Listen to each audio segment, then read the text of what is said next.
Scottsdale, Arizona, one of the most desirable cities in the U.S., right? But is it the right place for you? Today we're breaking down the pros and cons of living here in Scottsdale with real facts, stats, and insider information that most people won't tell you. Hey guys, I'm Zack Scottsdale here on Scottsdale Life. Let's dive into this video and start it now.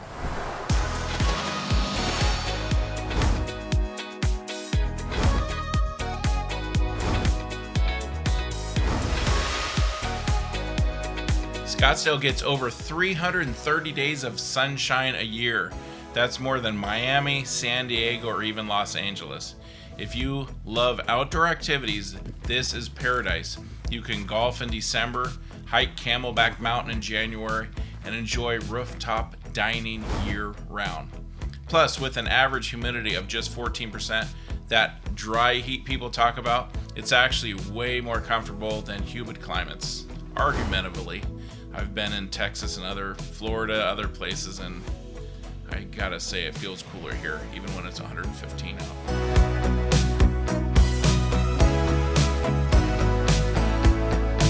The job market here is hot. Scottsdale is home to major companies like GoDaddy, Yelp, Nationwide, and all the semiconductors, Intel, and others. Plus, Arizona is ranked among the top 10 states for business tax climate. That means great job opportunities in tech, healthcare, and finance. And if you work remotely, no state tax on Social Security benefits, making this a dream for retirees.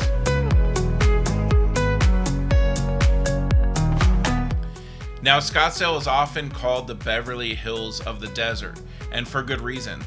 We have over 200 golf courses in this area, Fashion Square Mall, home of Gucci and Louis Vuitton, and some of the best resorts in the country.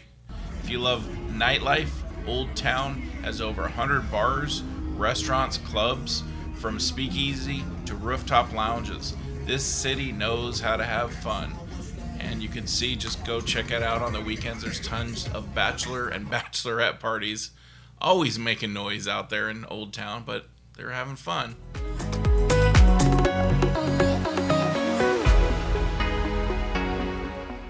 If you're an outdoor enthusiast, Scottsdale is a dream destination. There are over 400 miles of hiking trails, and I have plenty of videos on this channel of all the hiking I've done. There's all kinds of cool trails, Tom Thumb, Paradise Trail. Anyways, take a look at the videos below. I did shorts on many hikes. Me and my boys love to hike. And the McDowell Sonoran Preserve alone covers 30,000 acres, one of the largest urban preserves in the U.S. And let's not forget about the Salt River, where you can kayak and see wild horses roaming along the water.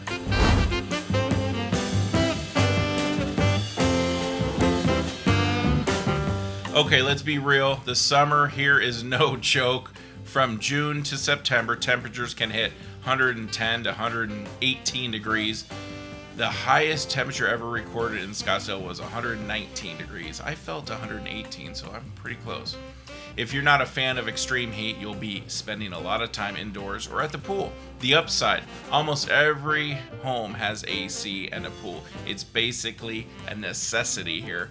And when I show houses, obviously, you know, I'm a realtor, I've actually seen one house with no air conditioning. They had one, here in Scottsdale, they had one wall unit that was a window unit in the bedroom. The rest of the house had no central air conditioning. I don't know how they did it, but they did it. And the new buyers came in and put central air conditioning in that house. So yeah, that's the only house I've seen that does not have air conditioning.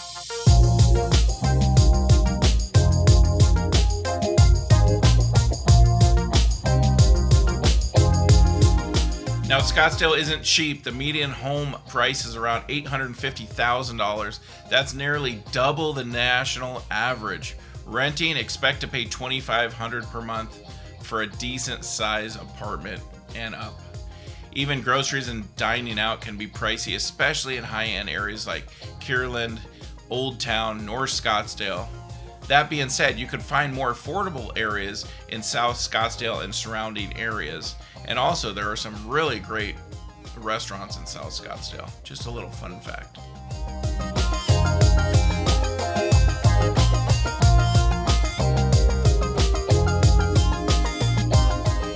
Okay, this one kind of gets me a little bit because the traffic, there's really not that bad of traffic in Scottsdale. You get a little bit on the Highway 101 in the mornings and the evening, but it's not bad.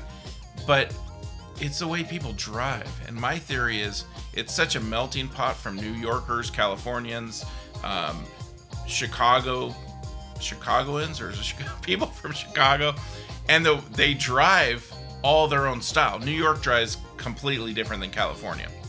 So it's all the different blends of drivers come together in Arizona, and I think that's why it's just pretty bad. People don't yield.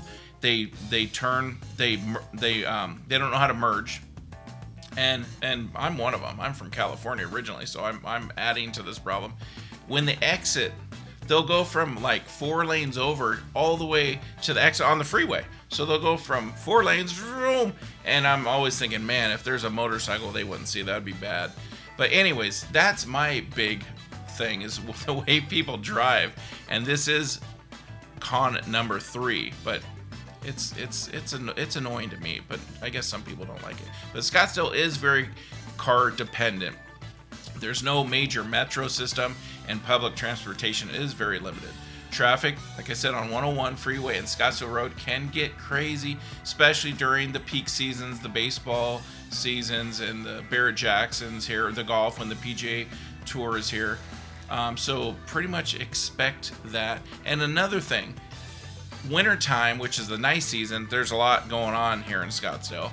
But also the snowbirds are here. Snowbirds, if you don't know, are people that move. They live in Scottsdale for most of the year. Summer, they move up north. So during those nice seasons, you have a whole lot of retired folks driving.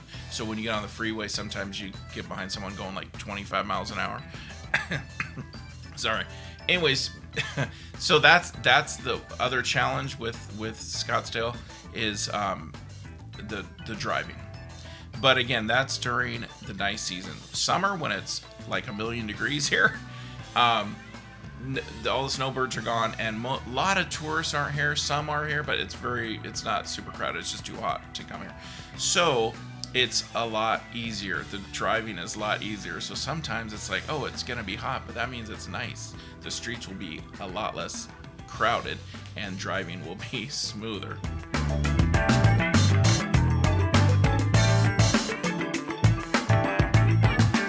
So Scottsdale is a major tourist hotspot, like we were talking about earlier. Events like the Waste Management Phoenix Open, which is the biggest party in golf. The Barrett-Jackson Auto Auction brings in all the rich people with all their fancy cars. And Spring Training, which is really fun. Spring Training brings in huge crowds from everywhere. I think Chicago Cubs has the most. I mean, there's thousands of people from Chicago here. You see Cubs fans everywhere, not just in Mesa, because there's spring trains down in Mesa. They're everywhere. But that's always a lot of fun, but it brings in a lot of people, which makes everything busier. It means busier restaurants, longer wait times, higher hotel prices, quite a bit higher during spring training. And if you love a quiet small town feel, this might not be the place for you, because there is a lot going on here.